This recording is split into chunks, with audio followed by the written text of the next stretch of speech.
They make a spanner tool for this. It's actually a tool that sits down in here, and you just unscrew it. What this guy did, and you can tell, is just took a punch and a hammer and just whammered on it until he got it out.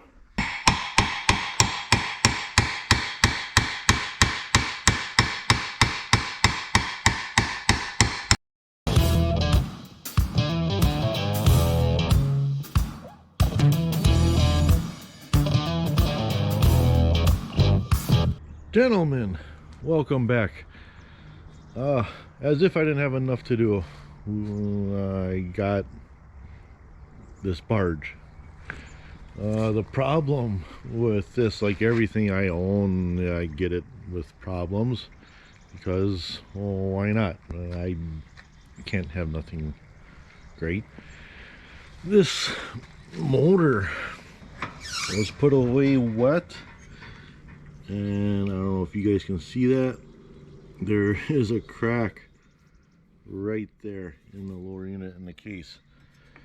A couple of things here, fellers. When you put away your boats and you live up in the colder climates, change the lower unit fluid before you put it in storage. And if you are going to store these outside, do not store it with the prop facing up in the air, because all the rain, snow, everything goes down the exhaust port, down in that lower unit, sits in there, and then freezes. And, well, yeah. So, yeah, you go to put your boat away in the fall or whatever. Three things you should do. Unhook the fuel. So if you have a bad float and temperature changes, the gas doesn't come out of the gas tank and overflow the bowls and pump out all over the ground. Two is take the battery out and take it and put it in the basement, or put it somewhere where it's going to stay warm. Put it on a battery tender or a trickle charger over winter, or even just charge it up like once a month in winter. Batteries left uncharged sitting in boats out in the climates are gonna die and freeze and be shot. Yeah, super easy. Third thing, lower unit, change that fluid at the end of the year. That's when all the water is in that lower unit. Drain it and fill it with new fluid. It'll be ready to go in the spring. There's no reason it's bad, as you can see, to leave the lower unit fluid in there over winter. Even if your lower unit doesn't leak yet or whatever, still change it. It's cheap. This is expensive. Oil's cheap. Change it. And like I said, if you have it outside, do not store it with the motor facing up in the air, because water will get down into the prop, the exhaust port, down in the lower unit.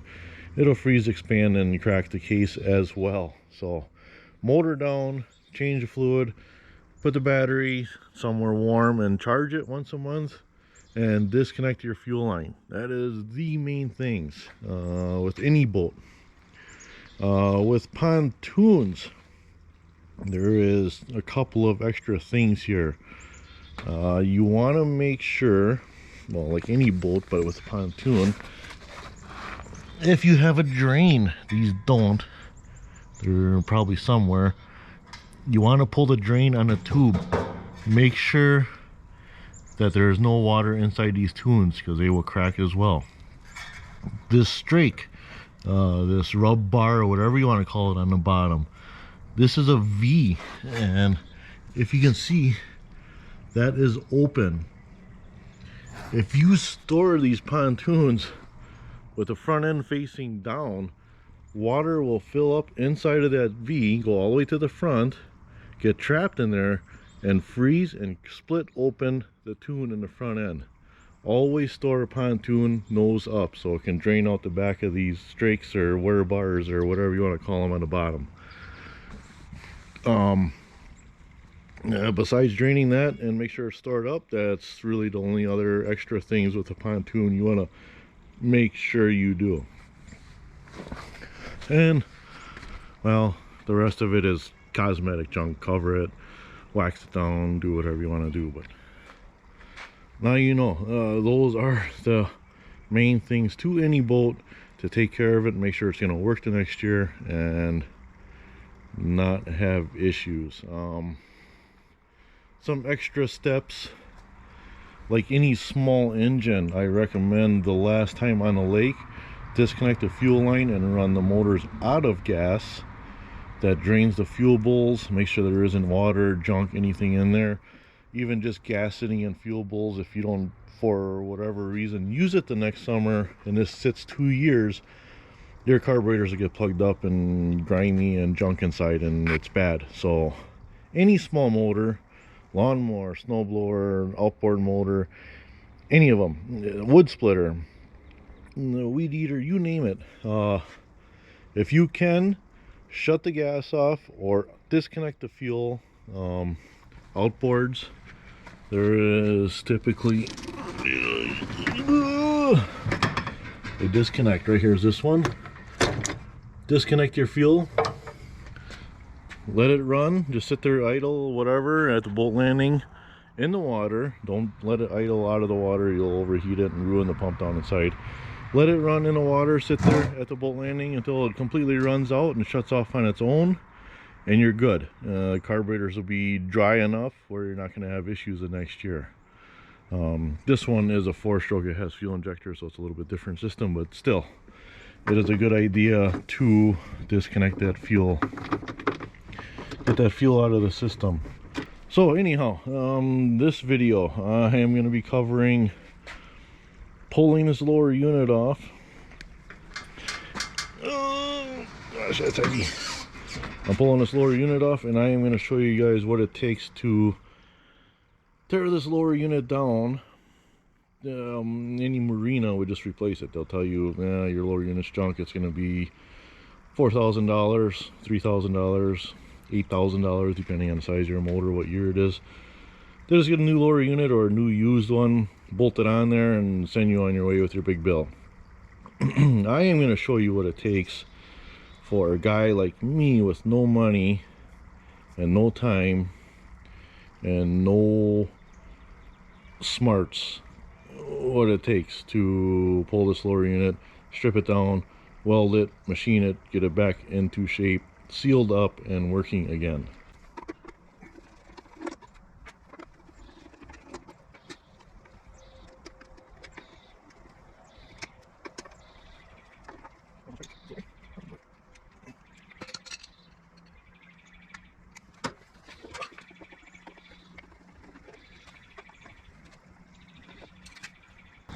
Is that it for this one?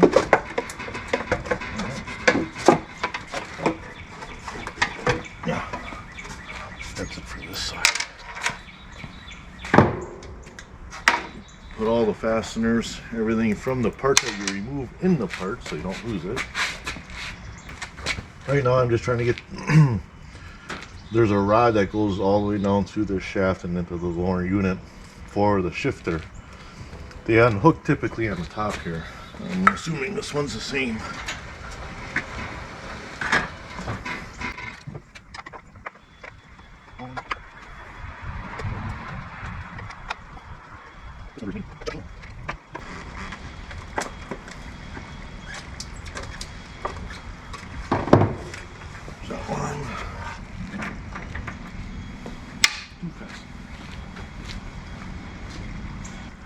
Well, what? I think you gotta take that nut off. Sure did. Alright, I'll show you guys holes. Okay, so, well, you didn't see, but I took this nut off. It was right here. There was a shaft. It went through this arm underneath here. That's where the nut was, right there. And I pushed the shaft through, or pushed it that way. You can kind of see the shaft down in there yet. And then on this, oh, this motor is hard to turn back and forth. This other side, this in here is the lever. There's a pin on that back side, and you can see that shaft right there that goes down right there. That's the shaft that goes all the way down through there and into the lower unit. So we're just pulling on here and moving that down out of the way. You can see that hole right there in that shaft. That's where that pin, where you can see the back side of that pin and that arm goes through there. And then that, when you shift it, pushes that rod up and down, shifts the gears down in the lower unit. Ground, 2 grounds. Oh my gosh, there's a screw right down here to disconnect the shift shaft. But I'll be dipped. Someone out there is laughing at me right now. Let me show you guys this. So right down here, just above the lower units, see there's a nut. Yeah, see there's a nut right there, and that's the shift shaft. On the other side, and up there you can see there's a screw.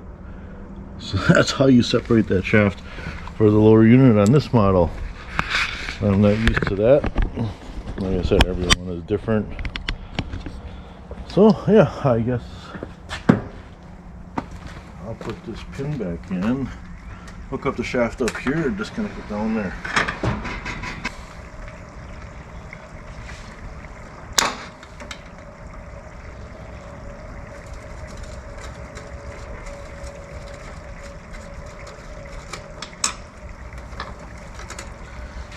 There we go. There's that screw and that nut. It's easy, I guess. There's a hose down here. I think that is for speedometer. Try to disconnect that one. There we go. Trim tab, no.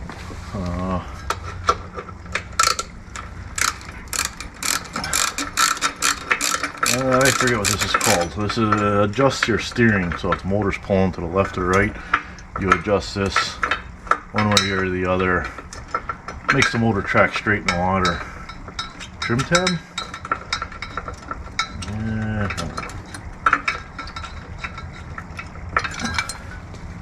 Take that off because there is a hidden bolt up inside of there. That's 14 as well. Get that one out. That's the hidden bolt underneath the trim tab or tracking fin, or what the hell would you call that? Alignment fin.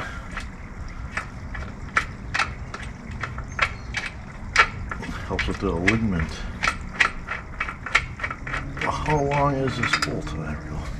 There's that bolt from underneath.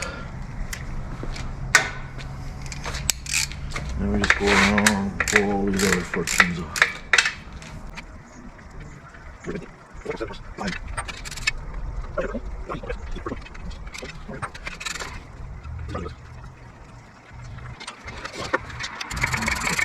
These bolts have all been wrenched on too. This lower unit's been off before, possibly for a water pump. This is the last bolt.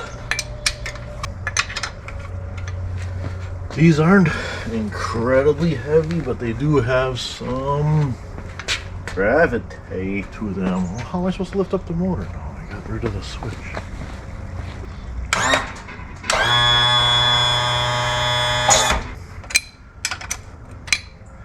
A couple of things you want to be careful when you're pulling a lower unit off of most motors is that shift shaft. Like I said, most of the time that goes all the way up there. This one is short, but you want to watch you don't bend that when you're pulling this lower unit out. The other one you kind of want to watch is the drive shaft or engine shaft, the main shaft that goes up to the motor. There's splines on the end. You don't want to mess up those splines either. A little bit harder to mess up those splines, but still it's something to pay attention to. There we go. This is your water pump right up here, full of sand. Just prop off.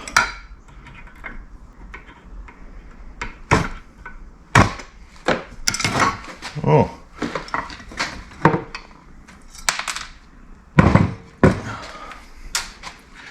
That should be hand tight. Yep.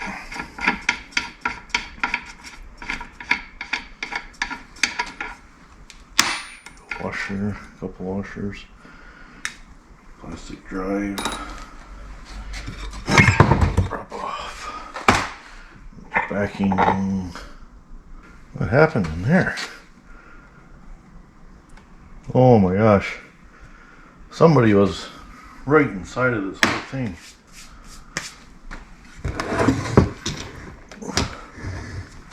What? Well, I'll be I'm gonna show you guys something if I can. So you can see this lip here completely mangled and gone, and this is a big nut here inside of here. This holds this whole carrier inside. There's two bearings. There's an outer bearing and then an inner bearing that rides on this prop shaft. You can see these are all buggered up all the way around. Look at that. Mangled. They make a spanner tool for this. It's actually a tool that sits down in here, and you just unscrew it. What this guy did, and you can tell, is just took a punch and a hammer and just whammered on it until he got it out. It works, but I don't know. But anyhow, what I wanted to show you guys. Now you guys can see that. Alright, now I'm going to change lenses here so you guys can see what I am seeing.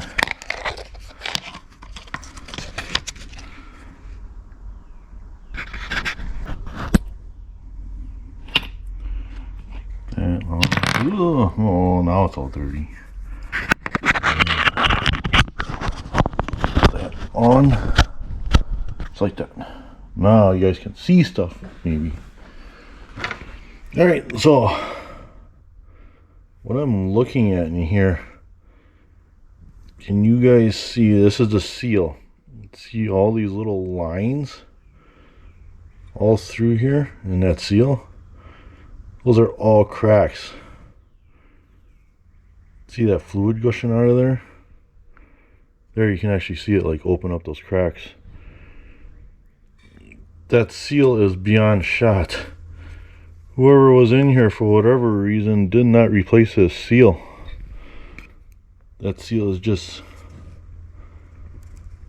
see all those cracks? It is completely just junk. So yeah, what happened is water indigestion, upset stomach, diarrhea, no, ingestion, ingestion. Water got in here because this seal is shot, whether it being from running when it was driving it, water seeping by there, or just from being stored facing up, water got in there. You can see how deep and big this cavity is. That fills up with water and freezes. All of this. That's why you change your oil every year after you're done, because you never know. Like I said, typically fishing line gets wrapped around in here, gets underneath in that seal and just tears it up. Alright, so you can see this crack starts way up here. This is in the water area, water jacket area. And it goes down through across this O-ring area. This is where that seals up. And then back in here is where the oil is. So you can see that crack goes all the way through this O-ring and into the oil. So from the water down through the O-ring and into the oil. So rained and snowed inside of here. Water froze in here and caused that crack right on that bottom. Either way, and I can see up in there somebody was wrenching on that nut. That's that gear I was telling you about. That's the input shaft from the motor coming down. Somebody wrenched on that nut too. So they had everything completely blown apart in here.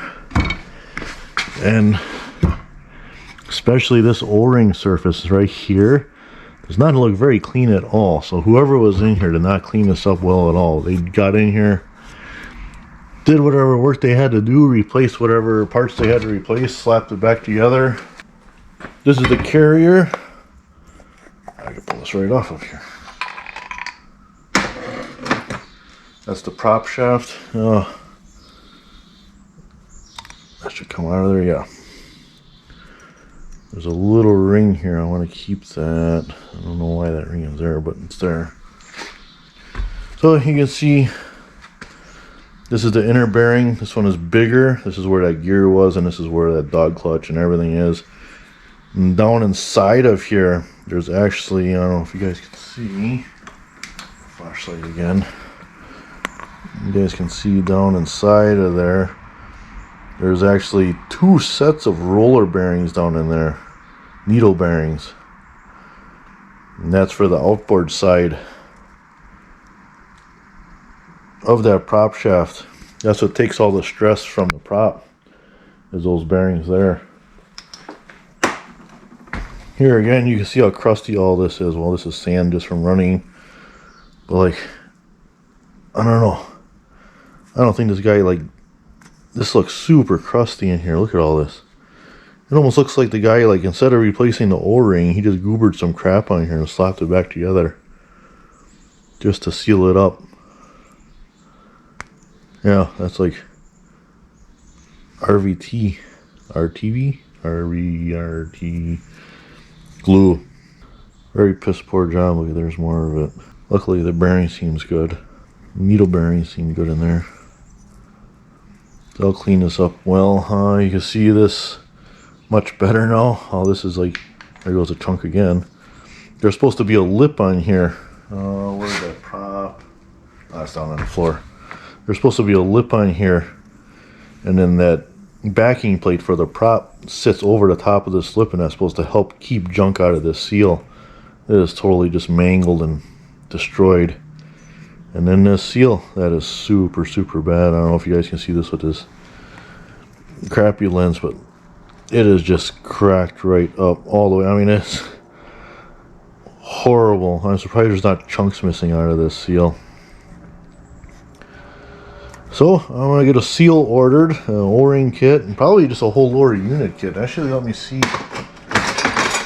how bad this water pump is since I'm here. Seems like whoever was in here half-assed this whole thing. I'm assuming the water pump wasn't changed either. Yep, they're 12 mil. A lot of times these holes get corroded up in this aluminum housing.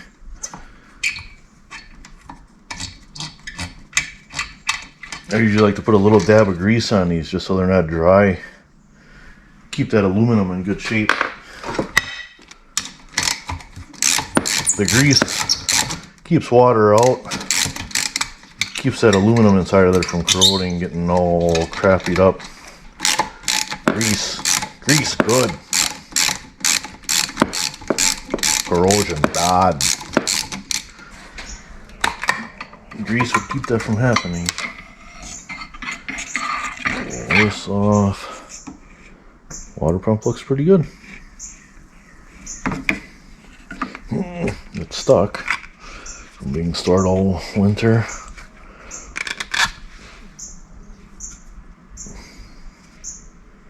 Yeah, maybe they did replace that. Yeah, it looks pretty good. Yeah, this, see all that white powder everywhere from everything? It's all from that aluminum corroding and stuff. Yeah, these housings look good. We're gonna leave this. That's been replaced. Up on the side. We'll leave it all apart for now anyhow. That up there. There should be a little, oh, key fell out. Little woodruff key. Throw that up there. Down in here is a bearing and another seal for going down into the lower unit. I'm sure that's probably good, but I'm going to see what all comes in the kit. I might pull this out and reseal this too. I might just do all the seals just since I'm in here. Make sure everything is good. We'll see. Yeah. There is the beginning of it. I'm going to go order some seals and gaskets. We are going to clean this lower unit up. And I am going to gouge out this crack and fix that up. Maybe this will be a two-part video, I don't know. We'll see. I'll go throw it on the computer and see how long it is now. It's a shame. Totally could have been avoided, but that's stuff that happens. The way this feels, there's a little bit of a lip on the outside of this housing. Kind of like this part got pushed out. So I have a feeling that not only, I mean, yes, I know that seal is cracked up and bad, but I have a feeling because this motor was stored tilted up, that the rain, snow, everything that got in here and filled this cavity, like it fills it. There's almost 6 inches there that it fills up with water and freezes. In a way that this side of it is pushed out, I'm guessing that the ice that formed in this part of the housing is what caused this crack. If it was water in the oil, typically they're down in this area, especially with it tilted up. That water would have been in this front side of this case and probably would have cracked out here. So yeah, I'm guessing it was water just from getting in where the prop was, filling this up, froze and cracked. And it just happened that the crack went all the way through into the oil chamber. So it happens. So I appreciate you guys watching. If you don't or haven't, please subscribe, like, hit that little notification bell. So if I do a two-part on this, I think I'm going to, you guys can come back and see part 2 of this. Me fixing up this crack and putting in new seals and gaskets, cleaning out the inside of this housing, getting this back together, get it on that pontoon, because we're into May, April, May, yeah. It's pontoon season. You're gonna get out on the water and have some fun in the sun with some cold snacks. Like, subscribe, come back and watch part 2, please. All 3 of you. Thank you.